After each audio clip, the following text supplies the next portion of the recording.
نحمده ونصلي على رسوله الكريم اما بعد فاعوذ بالله من الشيطان الرجيم بسم الله الرحمن الرحيم رب اشرح لي صدري ويسر لي امري واحلل عقدة من لساني يفقهوا قولي لا نفرق بين احد من رسلي، ہم اس کے رسولوں میں سے کسی کے درمیان فرق نہیں کرتے.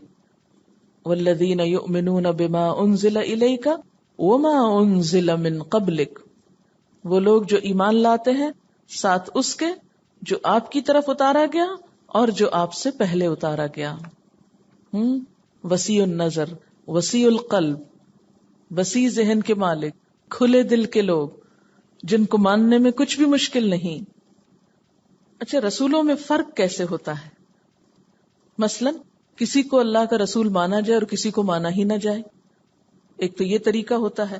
دوسرا یہ کہ ان کے درجہ نبوت میں فرق کیا جائے، کیونکہ نبی ہونے میں تو سب برابر ہیں، لیکن یہ جو بات ہے کہ بعض پر فضیلت رکھتے ہیں، تو اس میں اور اس بات میں کنٹرڈکشن نہیں، کیونکہ فضیلت اللہ تعالیٰ نے دی ہے.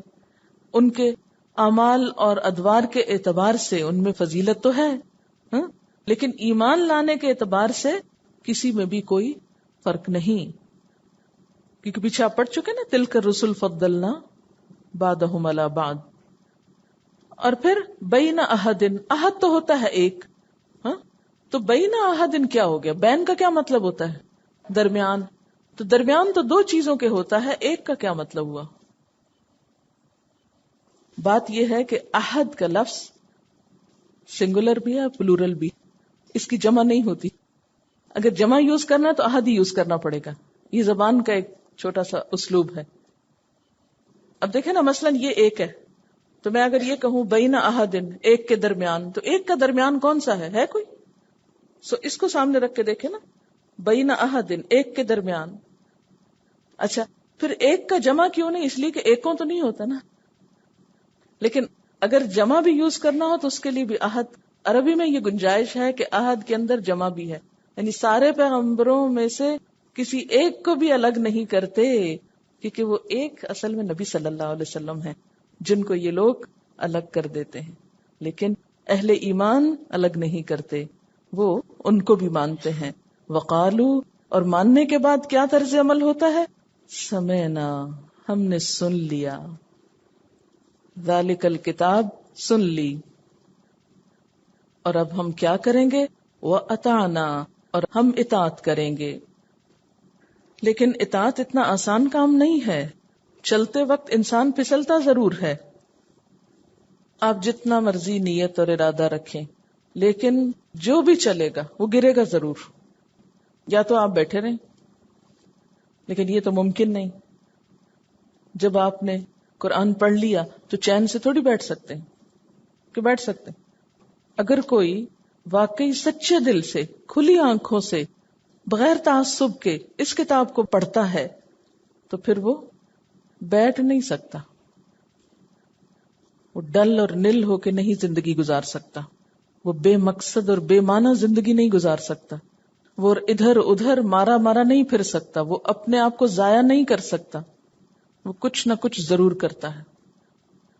قرآن تو دلوں کی زندگی ہے، اور جب زندگی آتی ہے کسی میں تو ایک موومنٹ آتی ہے نا، ایک حرکت پیدا ہوتی. قرآن تو دلوں کو روشن کرتا ہے. جب روشنی آتی ہے تو آپ کی آنکھیں کھل جاتی، پھر آپ اٹھنے کی کرتے ہیں، کچھ کرنے کی کرتے ہیں. اور جب آپ کرنے کے لیے چلتے ہیں تو گر پڑتے ہیں، پھسل جاتے ہیں، پھر آپ پریشان ہوتے ہیں. اب کیا کر؟ اب تو اتنے گناہ ہو گئے، کوئی فائدہ نہیں. مایوس نہ ہو، یہاں مایوسی سے بچایا گیا ہے. قرآن پڑھنے سے پہلے تو ہم میں سے اکثر یہ سمجھتے ہیں کہ ہم تو بہت اچھے ہیں، جو کر رہے ہیں بالکل ٹھیک کر رہے ہیں، کوئی خرابی نہیں ہم میں. لیکن جو قرآن پڑھتے ہیں تو آئینہ نظر آتا ہے، اف یہ غلط بھی کرتے ہیں، یہ بھی کرتے ہیں. تو قرآن بنیادی طور پر آپ کی مدد کرتا ہے دلدل سے باہر آنے میں، گناہوں کو چھوڑنے میں. یہ نیکیوں کا ایک سفر ہے، یہ منزل کی طرف لے جاتا ہے. اور ہم نے دعا بھی تو یہی مانگی تھی نا، اہدنا الصراط المستقیم. تو کیا معنی آتا ہے ہدایت میں؟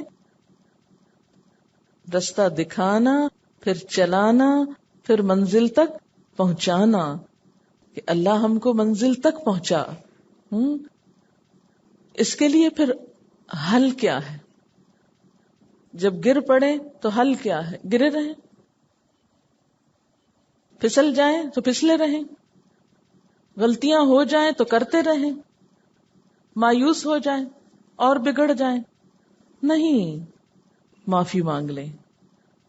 اور پھر آپ دیکھیں مصدر ہے غفران، اور جب مصدر اس طرح استعمال ہوتا ہے بغیر کسی فعل کے، مانگا کچھ نہیں، صرف کہہ رہے ہیں غفران، بخشش بخشش بخشش. یہ ایک اضطراب کو ظاہر کرتا ہے، ایک بے چینی کو ظاہر کرتا ہے. یعنی بندے کی فل کنسنٹریشن اس بات پر ہے کہ بخشش چاہیے. وہ چاہیے بھی کوئی نہیں کہہ رہا، وہ بخش دے بھی نہیں کہہ رہا، دے کا لفظ بھی نہیں بول رہا، وہ صرف کیا کہہ رہا ہے؟ بخشش. جب بہت پیاسا ہوتا نا انسان تو یہ نہیں کہتا مجھے پانی دے دو، کیا کہتا ہے؟ پانی. جس بندے کے اندر اپنے گناہوں کا احساس ہو جائے، میں گناہگار ہوں، میرا کیا ہوگا، میں بار بار پھسل جاتا ہوں، مجھ سے پھر غلطی ہو جاتی، میں نے تو پچھلی زندگی میں بہت غلطیاں کی ہیں، بہت بڑے بڑے گناہ کیے ہیں، بہت ظلم کیا ہے، میرا کیا ہوگا، میں چاہتا تو ہوں کہ نیک بن جاؤں لیکن کیسے؟ تو اس کے لیے کیا ہے؟ غفرانک، غفرانک، تیری بخشش، تیری توجہ، تیرا بننا چاہتا ہوں، تو ڈھانپ لے، تو معاف کر دے. ربنا، اے ہمارے رب. آپ دیکھیے کہ عام دعاؤں میں کیا آتا ہے؟ ربنا اغفر لنا، پہلے ربنا آتا ہے پھر دعا آتی ہے. یہاں کیا انداز ہے؟ پہلے طلب ہے پھر ہے ربنا، ہے نا سٹائل فرق؟ غفرانک ربنا، بہت خوبصورت انداز ہے. وَإِلَيْكَ الْمَصِيرُ، اور تیری ہی طرف واپسی ہے، تیری طرف تو آنا ہے، تجھ سے بھاگ کے کہاں جا سکتے ہیں؟ قرآن پاک میں سورۃ الرحمن میں اللہ تعالیٰ فرماتے ہیں یا معشر الجن والانس ان استطعتم ان تنفذوا من اقطار السماوات والارض فانفذوا لا تنفذون الا بسلطان. اے جنوں اور انسانوں کے گروہ، یا معشر الجن والانس ان استطعتم، اگر تم میں استطاعت ہے، اگر تم کر سکتے ہو، ان تنفذوا، کہ تم بھاگ نکلو، بھاگ جاؤ کہیں، من اقطار السماوات والارض، آسمان و زمین کے کناروں سے، فانفذوا، بھاگ دکھاؤ، بھاگو تو، لا تنفذون، نہیں بھاگ سکتے، الا بسلطان، مگر بڑا زور چاہیے، بڑی قوت چاہیے. آپ دیکھیں کہ آپ اگر یہ چاہیں کہ کہیں زمین کا کنارہ ملے آپ کو اور آپ وہاں سے چھلانگ لگائیں کسی اور پلانٹ پہ، تو اس کے لیے کیا کرنا ہوگا آپ کو؟ نمبر 1 تو کنارہ ہی نہیں ملے گا. اللہ نے اس کو بنایا ایسا کہ آپ چلتے جائیں، جہاں سے چلے تھے وہیں پہنچ جائیں گے، کنارہ ہی نہیں ملے گا. نمبر 2، اگر آپ کنارے کے بغیر نکلنا چاہیں، جیسے اسپیس شٹل نکلتی ہے، تو کبھی اٹھتے ہوئے دیکھا اس کو کس طرح نکلتی ہے؟ وہ زمین کا جب مدار وہ چھوڑتی ہے اور چاند میں داخل ہوتی ہے تو اس کا اٹھنا آپ نے دیکھا کبھی؟ کتنا زور اور کتنی قوت اور کتنی انرجی چاہیے ہوتی ہے. اس میں ایک بات تو یہ ہے کہ نکل تو سکتے ہیں، زمین سے نکل سکتے ہیں، آسمان سے نہیں نکل سکتے. یعنی زیادہ سے زیادہ ہم کیا کریں گے؟ زمین سے اٹھ کے آسمان کی طرف چلے جائیں گے، تو اس سے کیا فائدہ؟ للہ ما فی السماوات وما فی الارض، اللہ کے لیے ہے جو زمین میں اور جو آسمان میں. زمین سے نکل کے بھاگو گے بھی، یہاں سے نکل کے چاند پہ جا بیٹھو گے تو چاند بھی اللہ کا ہے، وہاں پکڑ لے گا. مریخ پہ جاؤ گے وہاں بھی پکڑ لے گا. کہاں جاؤ گے؟ ہے کوئی راستہ، کوئی گوشہ، کوئی جگہ جہاں اللہ کی ذات نہ ہو، جہاں اس کی پکڑ سے چھوٹ سکو اور بچ سکو؟ کوئی نہیں. تو پھر بھاگنے کی کوشش نہ کرو، نافرمانی نہ کرو. کیا کرو؟ پلٹ آؤ. توبہ کس چیز کا نام ہے؟ پلٹ آنے کا. اللہ بہت غلطیاں کر لیں، بہت نافرمانیاں کر لیں، بہت ظلم کر لیا، اپنی جان پہ بھی اور دوسروں کے اوپر بھی. اب مجھے معافی چاہیے. غفرانک، تیری معافی چاہیے، تجھ سے چاہیے، تو نظر کرم فرما. اور غفرانہ کا لفظ غافارہ سے ہے، جس کا معنی ہوتا ہے ڈھانپ دینا، چھپا دینا. اللہ ہمارے قصور چھپا دے، ہمارے گناہوں کی گندگی کا ڈھیر چھپا دے، کسی کو نظر نہ آئے، کوئی اور نہ دیکھ لے، کسی کو نہ پتا چلے. کیونکہ انسان جب چھوٹی سی غلطی بھی کرتا ہے یا کوئی بڑی غلطی کرتا ہے تو فوراً کیا کرتا ہے؟ اس کو چھپانے کی کوشش کرتا ہے. مثلا آپ نے دیکھا ہوگا بچے جب کبھی کچھ توڑ دیتے ہیں تو پھر کیا کرتے؟ چھپے پھرتے ہیں. اور آپ بازو کا ڈھونڈتے کدھر گیا بچہ، مل کیوں نہیں رہا؟ تو کسی دروازے کے پیچھے چھپا ہوا. اس وقت آپ سوچتے ہیں، سینس کرتے ہیں اس نے کچھ کیا ہے، تب یہ چھپ رہا ہے. پھر آپ پوچھتے کیا کیا ہے؟ جو کہتا ہے گلاس ٹوٹ گیا. تو بالکل اسی طرح انسان کی بھی یہ فطرت ہے کہ غلطی کرنے کے بعد کیا چاہتا ہے؟ اس غلطی کا پتہ نہ چلے کسی کو، چھپ جائے یہ. تو اللہ تعالیٰ سے پھر کیا مانگتا ہے؟ اللہ ڈھانپ دے، غفرانک، ڈھانپ دے، معاف کر دے، ہمارے قصور چھپا دے. وَإِلَيْكَ الْمَصِيرُ، واپسی جو تیری طرف ہے، آنا جو تیرے پاس ہے، پوچھ جو ہوگی، حساب جو ہوگا. لا یکلف اللہ نفسا، نہیں تکلیف دیتا اللہ کسی نفس کو، کسی جان کو. یکلف، کاف لام فے، تکلیف دینا، بوجھ ڈالنا.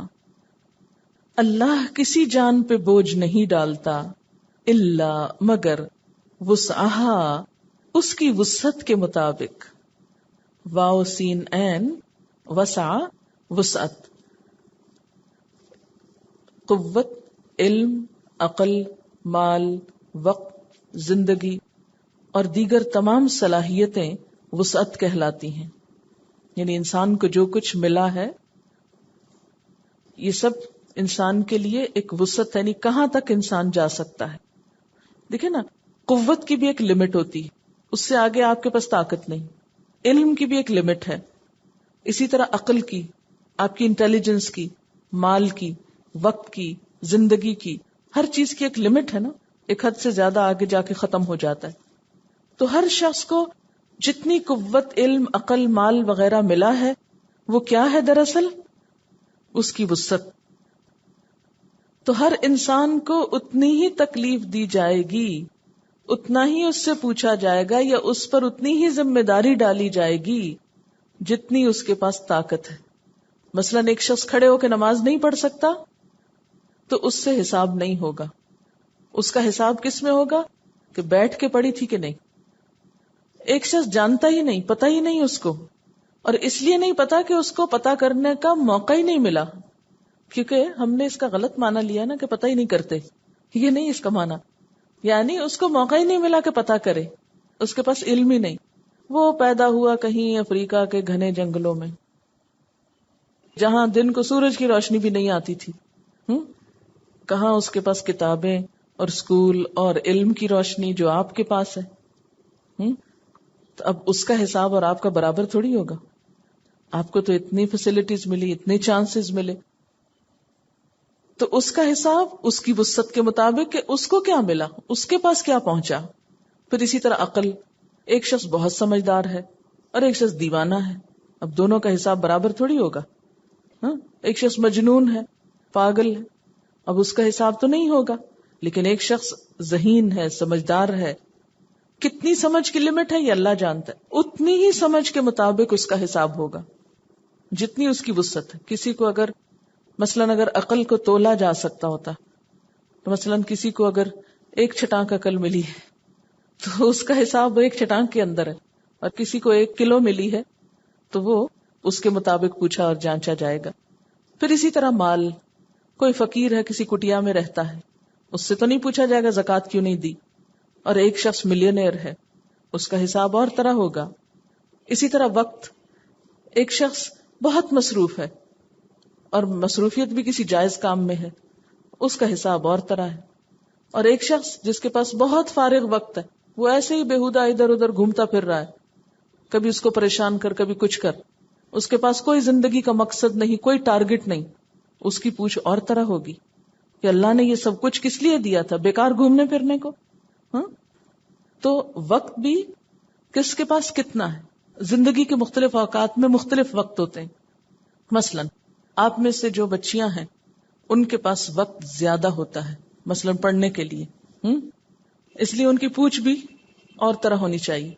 جو خواتین ہیں آپ میں، ان کے اوپر شوہر کی ذمہ داریاں ہیں، اس کو بھی خوش رکھنا ہے، بچوں کی ذمہ داریاں ہیں، پھر رشتہ داریاں ہیں، کیونکہ جو بچیاں ان کے تو سارے کام ان کی مائیں کر دیتی، رشتہ داروں سے بھی نبھا لیتی ہیں، ادھر ادھر سب کچھ کر لیتی، بلکہ پکا کے کھلا بھی دیتی.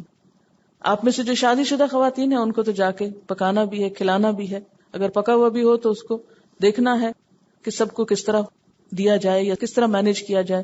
گھر کی ذمہ داریاں بھی ہیں، پھر عمر کا تقاضا بھی ہے، پھر اب ذہن بھی اس طرح کام نہیں کرتا. تو کتنا فرق ہے دونوں میں.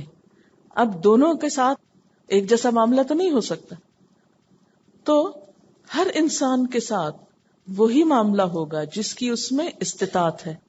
ایک شخص 10 دفعہ بھی یاد کر کے اس کو یاد نہیں ہوتا تو اس کی پوچھ نہیں. ایک شخص 1 دفعہ بھی پڑھے تو اس کو یاد ہو جاتا ہے. تو اس کا حساب اور طرح ہے کہ جب 1 دفعہ پڑھ کے فارغ ہو گئے تھے تو وقت کیوں گوایا تھا، کچھ اور اچھا کام کرتے. پھر اسی طرح زندگی، تو زندگی جو ہے یہ ہر ایک شخص کو مختلف ملی. کوئی 13 سال کی عمر میں فوت ہو جاتا ہے، کوئی ایک پیدا ہوتے ہی فوت ہو جاتا ہے، کوئی 100 سال کی زندگی پاتا ہے. تو اب جو بچپن میں ہی فوت ہو گیا اس کا حساب کیا ہوگا؟ اس کا تو حساب نہیں ہوتا، کیونکہ جب تک ایک بچہ بالغ نہیں ہوتا اس کا حساب نہیں ہے. تو جن کو لمبی عمر ملی تو انہوں نے اپنے لیے نیکیاں بھی زیادہ اکٹھی کی، اور اگر خدا نہ خواستہ غلط کام کیے تو گناہ بھی بہت اکٹھے کیے. تو لا یکلف اللہ نفسا الا وسعها، اللہ تکلیف نہیں دیتا کسی نفس کو، کسی جان کو، مگر اس کی وسعت کے مطابق. وسعت کس کس چیز میں؟ قوت میں، علم میں، عقل میں، مال میں، وقت میں، زندگی میں، صحت میں، وغیرہ وغیرہ. صحت کا لفظ میں نے اس لیے اضافہ کر دیا کہ بعض لوگ بہت اچھی ہیلتھ کے مالک ہوتے، بہت ایکٹیو ہوتے، بہت قوت رکھتے، ان کا حساب اور طرح. کچھ لوگوں کی صحت بہت خراب ہوتی، ہر وقت بیمار رہتے، کسی نہ کسی مشکل میں گرفتار رہتے. اب اگر ان کی نماز میں کچھ آگے پیچھے تاخیر ہو گئی، کئی لوگ سلیپنگ پلز لے کے سوتے ہیں، اس کے بغیر سو ہی نہیں سکتے. اب وہ اگر صبح نہیں اٹھ پاتے تو اس کا یہ مطلب تو نہیں کہ نماز معاف ہے ان کی، لیکن یہ ہے کہ ان کو اگر ہوش ہی نہیں تو ان کا معاملہ اور ہے. اور ایک شخص صحت مند ہے، وقت پہ سویا ہے، اور صرف کسل مندی کی وجہ سے نہیں اٹھ رہا صبح، تو اس کا معاملہ کچھ اور ہے. تو اللہ تعالیٰ جب انسانوں کے درمیان فیصلہ کرے گا تو صرف یہ نہیں دیکھا جائے گا کہ کون کیا لے کر آیا، یہ بھی دیکھا جائے گا کون کن حالات میں کیا لے کر آیا، کون کن حالات میں کیا لے کر آیا، کس کو میں نے دیا کیا تھا اور اس میں اس نے کیا کیا، اس کا استعمال کیا ہوا. لہا ما کسبت، اس کے لیے ہے جو اس نے کمایا. کسب کس کو کہتے ہیں؟ کاف سین بے، کسبہ کا مطلب ہوتا ہے ہاتھ کی کمائی، یعنی کوئی شخص اپنے ہاتھ سے جو کماتا ہے اس کا فائدہ اسی کو جاتا ہے. یعنی اگر کوئی شخص اپنے لیے کوئی اچھے کام کرتا ہے تو اس کا فائدہ وہ خود پائے گا، لیکن شرط کیا ہے؟ وہ کام اس نے خود کیا ہو. اس سے یہ بات پتہ چلتی کہ جس چیز میں انسان کی نیت اور کوشش شامل نہیں ہوتی اس کو اجر بھی نہیں ملتا، اس کا اسے کوئی فائدہ نہیں ہوتا. محض تمنائیں اور آرزویں، اچھا یہ ہو جائے وہ ہو جائے، اس سے کوئی فائدہ نہیں جب تک آپ کچھ کرنے کی نیت نہ کریں، اور پھر صرف نیت کر کے ہی نہ بیٹھے رہیں، اٹھ کر کچھ کرنے کی کوشش نہ کریں. یہ الگ بات ہے کہ کوشش کے باوجود ہوا نہیں تو آپ کو نیت کا ثواب مل جائے گا. اچھا، پھر آپ سوچ رہے ہوں گے شاید کہ صدقہ جاریہ پھر کیا ہوا؟ وہ انسان خود تو نہیں کر رہا ہوتا، بعد میں آنے والے لوگ کر رہے ہوتے ہیں. کیا کیا ہوتا ہے صدقہ جاریہ؟ انسان کی اولاد، انسان کا مال، انسان کا علم، یہ تین چیزیں انسان کے لیے صدقہ جاریہ بنتی. اب آپ مجھے بتائیے کہ یہ صدقہ جاریہ کیسے بن گئی؟ اولاد کام کر رہی ہے، ثواب ماں باپ کو جا رہا ہے. ابھی تو میں نے کہا تھا جب تک نیت اور ارادہ شامل نہ ہو اور کوشش شامل نہ ہو، اور جیسے کہا گیا لہا ما کسبت، تو فائدہ کچھ نہیں. اولاد انہی والدین کے لیے صدقہ جاریہ ہوتی ہے جو اس کی اچھی تربیت کرتے ہیں، جو کوشش کرتے ہیں کہ ہمارے بچے دین پر ہوں. مال اسی شخص کے لیے صدقہ جاریہ بنتا ہے جس کے لیے انسان نے کوشش کی ہو، محنت سے حلال کمائی کا کمایا ہو اور پھر اسے نیکی کے کام میں لگایا ہو. کیونکہ پیچھے آپ پڑھ چکے نا کہ اللہ تعالیٰ صدقہ قبول نہیں کرتے جب تک کہ وہ حلال کمائی سے نہ ہو. حرام کا صدقہ نہیں قبول ہوتا. لہذا اگر کوئی شخص اپنے ہاتھ کی کمائی سے یا اپنی ملکیت کے مال سے، بعض مال آپ خود نہیں کماتے، مثلا شوہر نے آپ کو حق مہر دیا، تب آپ نے کمایا تو نہیں، لیکن یہ کہ آپ کی ملکیت ہے یہ، یا ماں باپ سے کچھ وراثت میں مل گیا، تو چونکہ ماں باپ پر آپ کا کچھ حق ہوتا ہے تو وہ مال آپ کو اس رشتے کے عوض یا خون کے تعلق کے عوض مل گیا، لیکن آپ خود مالک ہیں اس مال کو آپ نے کسی اچھے کام میں لگایا، وہ آپ کے لیے صدقہ جاریہ ہوگا. اسی طرح علم، تو علم میں بھی تو ارادہ اور کوشش ہے نا. آپ نے اچھی نیت سے علم حاصل کیا، اس لیے نہیں کیا کہ ہم دوسروں پہ چڑھائی کر سکیں اور دوسروں کو ہرا سکیں اور دوسروں کو جواب دے سکیں اور دوسروں کو بتا سکیں کہ دیکھو ہم کتنے قابل ہیں، اس لیے نہیں، بلکہ اللہ کی رضا کے لیے، سیدھا رستہ پانے کے لیے. تو جو شخص اچھی نیت سے اچھے کام کرتا ہے، علم حاصل کرتا ہے، پھر اس کو سکھاتا ہے، تو اس کی کوشش ہو گئی نا بیچ میں، تھوڑی کی تو تھوڑی، زیادہ کی تو زیادہ، جتنی اس نے ایفرٹ کی اور جتنا اس نے اس بات کا ارادہ کیا کہ زیادہ سے زیادہ لوگوں کو مجھ سے فائدہ پہنچ جائے، چاہے وہ سامنے بیٹھ کے فائدہ پہنچائے یا کسی بیک سپورٹ کے ذریعے. اب وہ کیا ہے، جو اس کی کوشش تھی اس کا صلہ اسی کو ملے گا. مثلا اب میں آپ کو پڑھا رہی ہوں، اس بولنے میں ہو سکتا ہے کسی اور کا ہاتھ ہو، مجھے کوئی چیز کسی نے لکھ کر دی ہو، کوئی چیز کسی نے بتائی ہو، آخر مجھے بھی تو کسی نے سکھائی نا، تبھی میں آگے بول رہی ہوں. تو اس میں جتنی میرے پیچھے کوششیں ہیں، جنہوں نے مجھ کو سکھایا، جنہوں نے مجھے سپورٹ کیا، جنہوں نے مجھے فیسیلیٹیٹ کیا، اس کوشش میں ان کا بھی ہاتھ، ارادہ اور نیت شامل ہے، اور اس کے ذریعے وہ آگے جا رہا ہے. اب بول میں رہی ہوں لیکن میرے بولنے میں ان کے لیے بھی صدقہ جاریہ ہے، کیونکہ ان کی بھی کوشش بیچ میں ہے. تو لہا ما کسبت، جب انسان کسی اچھے کام کے لیے کوشش اور نیت کرتا ہے، خواہ وہ کوشش کسی کے سامنے آتی ہے یا نہیں آتی، لیکن جتنا جتنا جس نے حصہ ڈالا اتنا اتنا اس کو اجر و ثواب مل گیا. جس نے نیت بھی کی اور پھر کوشش بھی کی اس کو ثواب مل گیا. بعض اوقات ہم ایک کام نہیں کرتے لیکن اس کا کریڈٹ لے لیتے ہیں، اور اکثر لوگوں کو یہی شوق ہوتا ہے جو نہیں کیا وہ بھی ہمارے نام لگ جائے، لوگوں کو پتا چل جائے یہ ہم نے کیا، تاکہ واہ واہ ہو جائے ہماری. چھوٹی چھوٹی چیزوں پہ خوش ہوتے ہیں نا، کیونکہ بڑی خوشی کا پتہ جو نہیں، تو یہ چھوٹی چھوٹی چیزیں ہم کو پھسلاتی رہتی ہیں. تو یاد رکھیں یہ جو صدقہ جاریہ کا کانسیپٹ ہے، اس کے اندر بھی دراصل چھپی ہوئی کوشش ہی شامل ہوتی ہے انسان کی. جس کی تھوڑی کوشش اس کا تھوڑا صدقہ جاریہ، جس کی زیادہ کوشش اس کا زیادہ صدقہ جاریہ. مثلا جو زیادہ مال خرچ کرتا ہے، زیادہ اچھی نیت سے کرتا ہے، جو زیادہ اچھی تربیت دیتا ہے اپنے بچوں کی، اور اگر بچے بےچارے خود ہی رول کھل کے تربیت پا رہے ہیں تو ماں باپ کے لیے پھر کیا صدقہ جاریہ ہوا؟ وہ تو جنہوں نے ان کو سکھایا ان بچوں کو، انہی کے لیے ہو جائے گا نا. بعض ماں باپ تو ایسے بدقسمت بھی ہوتے ہیں کہ بچے اچھا کام کرنا چاہتے ہیں، الٹا ان کو منع کرتے ہیں کہ یہ نہ کرو. لا علمی ہے، ایک لا علمی جو ہے نا، جہالت، یہ 100 ہلاکتوں کی جڑ ہے. کیونکہ پتہ ہی نہیں اس کا فائدہ کتنا ہے. تو اگر وہ نہیں اپنی اولاد کو سپورٹ کرتے، کم از کم نیت ہی کر لیں، یہ خوشی ہو جائیں اس پر کہ شکر ہے ہماری اولاد کو اچھا کام کر رہی. دعا ہی کر دیں، مال سے ہی کچھ مدد کر دیں.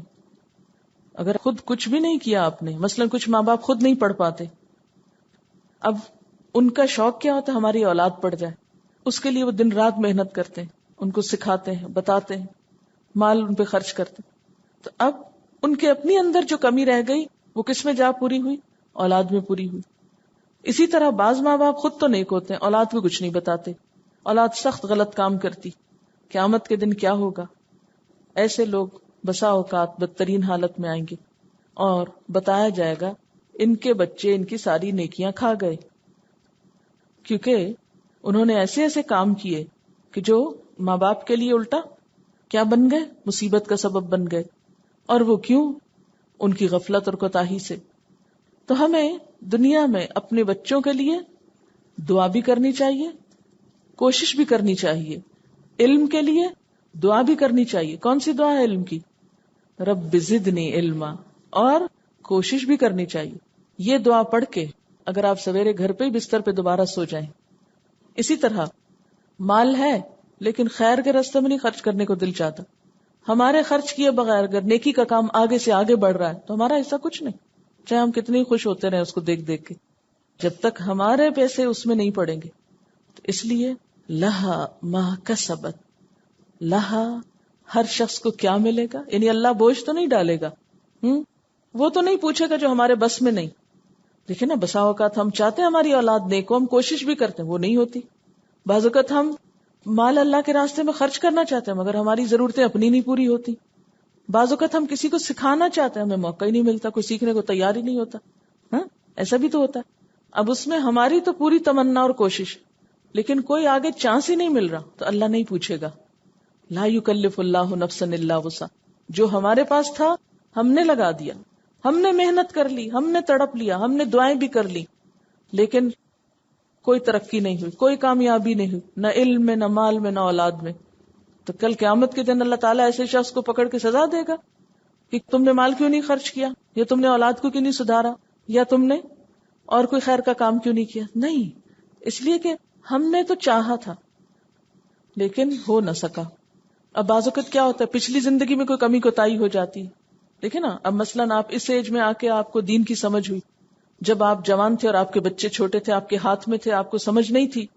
اب وہ بڑے ہو گئے، انڈیپینڈنٹ ہو گئے، وہ آپ کی سنتے نہیں. اب کیا، آپ بس دعائیں کریں.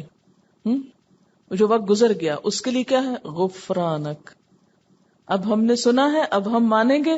جو پیچھے ہو چکا، غفرانک، اس کے لیے معافی چاہتے ہیں. اور پھر اللہ تعالیٰ کیا فرماتے ہیں؟ ٹھیک ہے، لا یکلف اللہ نفسا الا وسعها. غم نہ کرو، رنجیدہ نہ ہو، اللہ تعالیٰ وسعت کے مطابق ہی حساب لے گا. وعلیہا، اور اسی طرح انسان کے ذمہ ہے، انسان پر پڑے گا کیا؟ مکتسبت، جو اس نے کیا. اکتساب کس کو کہتے ہیں؟ کسب اور اکتسبہ کا روٹ ایک ہی ہے. اکتسبہ کا مطلب ہوتا ہے صرف اپنے لیے کرنا، کسبہ اپنے اور دوسرے دونوں کے لیے کرنا. اسی لیے آپ دیکھیں نا، اولاد کے لیے کرنا بھی کسب ہے، ٹھیک ہے نا. جب انسان کوئی کمائی کرتا ہے تو بچوں کو بھی دیتا ہے نا، تو دوسروں کے لیے بھی کسب کر رہا ہے. لیکن اکتسبہ ہوتا ہے صرف اپنی ذات کے لیے کرنا. تو اس سے کیا پتہ چلتا ہے کہ انسان اگر غلط کام کرتا ہے تو اس کی ذمہ داری خود صرف اس کے اپنے اوپر ہے، اس کے بچوں پہ نہیں جائے گی. یا بچے غلط کام کرتے ہیں تو اس کی ذمہ داری پھر ماں باپ پہ نہیں جائے گی، کیونکہ ماں باپ نے نہیں چاہا کہ وہ غلط کریں. پھر اکتسبہ بھلائی اور برائی دونوں کے لیے استعمال ہوتا ہے. تو وَعَلَيْهَا، اور اسی پر ذمہ داری ہے، مکتسبت، جو اس نے کمایا. اکتسبہ اہتمام سے کمانے کے لیے بھی آتا ہے، یعنی صرف ارادہ ہی نہیں کیا برا، بلکہ کر بھی لیا غلط کام، تو اس کی ذمہ داری پھر اس پر ہوگی، اس کی بھی پوچھ ہوگی، اس کی بھی پکڑ ہوگی. تو ایصال ثواب نیکی میں تو ہو سکتا ہے، گناہ میں نہیں ہوتا. اب مثلاً ہم یہ نہیں کر سکتے کہ یا اللہ یہ جو میری غلطیاں ہوئی یہ میرے بچوں میں بانٹ دینا، ایسے نہیں ہوگا. ہاں مال تو ہم دے سکتے ہیں ان کو، نیکی کی تربیت دے سکتے ہیں. ہاں اگر غلط باتوں کی تربیت دیں گے جان بوجھ کے، اس کی پھر پوچھ ہوگی. لیکن یہاں اس بات کا بنیادی مقصد کیا ہے؟ جو کرو گے وہ بھگتو گے. مکتسبت. وآخر دعوانا ان الحمد للہ رب العالمین.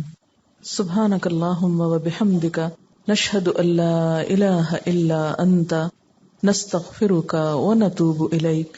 والسلام علیکم ورحمۃ اللہ وبرکاتہ.